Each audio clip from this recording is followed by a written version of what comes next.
The emergence of a new publication highlighting the Manchester in the Mountains area and the rebirth of the former Factory Point National Bank building on Main Street were commingled last week during a reception at the former bank building. Tours of the condominiums that will occupy the second floor of the building, one of the landmark structures on Main Street, as well as the space on the street floor level, which are anticipated for commercial use, were available. Meanwhile, those attending got to hear about Manchester Life, a new publication being developed by the owners of Stratton Magazine, whose offices are a short distance down the street at the historic grist mill alongside the west branch of the Battenkill.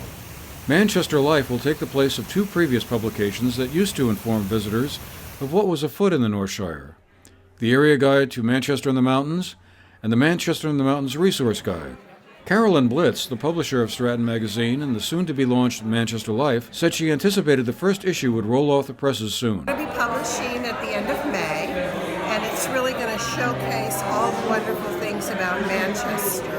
You know, we used to publish a guide to Manchester, and this Manchester Life will still have all the guide information, but additional content about the theater and the arts that are in the community, and all of the wonderful history that's here, and some information on a self-guided walking tour of town. So we're really looking forward to promoting Manchester for all the visitors who are coming here in the summer. It's a little smaller than Stratton Magazine, but it's a full-color magazine, pictures, photo essays, stories, everything.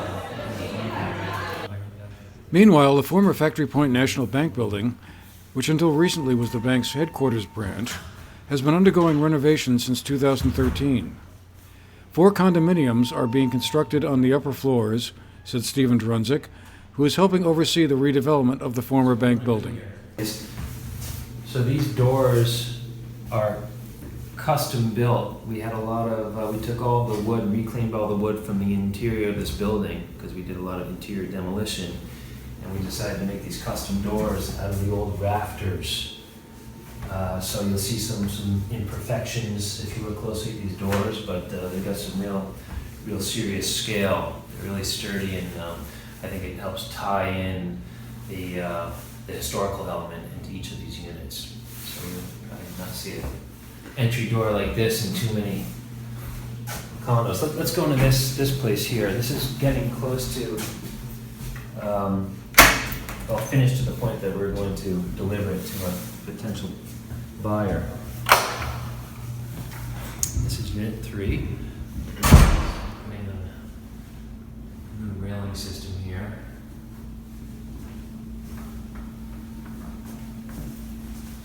All these doors, everything's custom. Everything. These doors are made by a gentleman up in Wallingford. It's from Mont Hickory. The flooring is hickory. So we use Vermont materials wherever possible.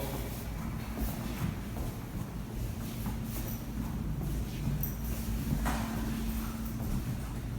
think one of the nice aspects of this unit in particular is it's got a substantial balcony. I don't know if you've been out here yet, but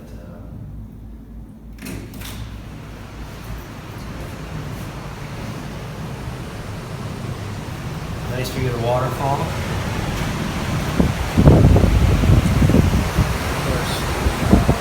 Burying these power lines.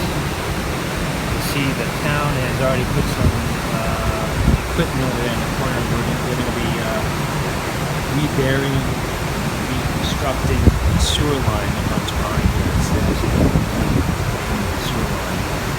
And during that process, we're also going to be burying these power lines, so you've got a cleaner view shed off to the southeast here.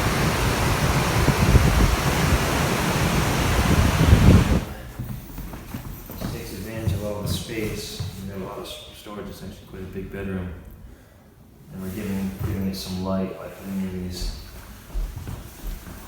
windows here that open down to the floor below.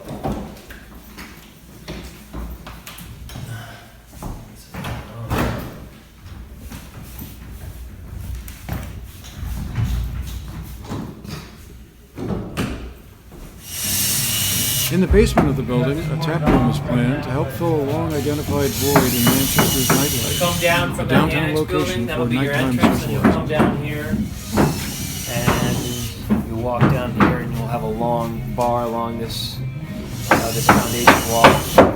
This is the original foundation. It goes back to I presume around 1835, 1840, when the first building was built before it burned down. When first built in 1896, the building replaced a former opera house. Performances and theatrical productions continued to be held in the then new building and were offered on the upper floors, where the condominiums will be now.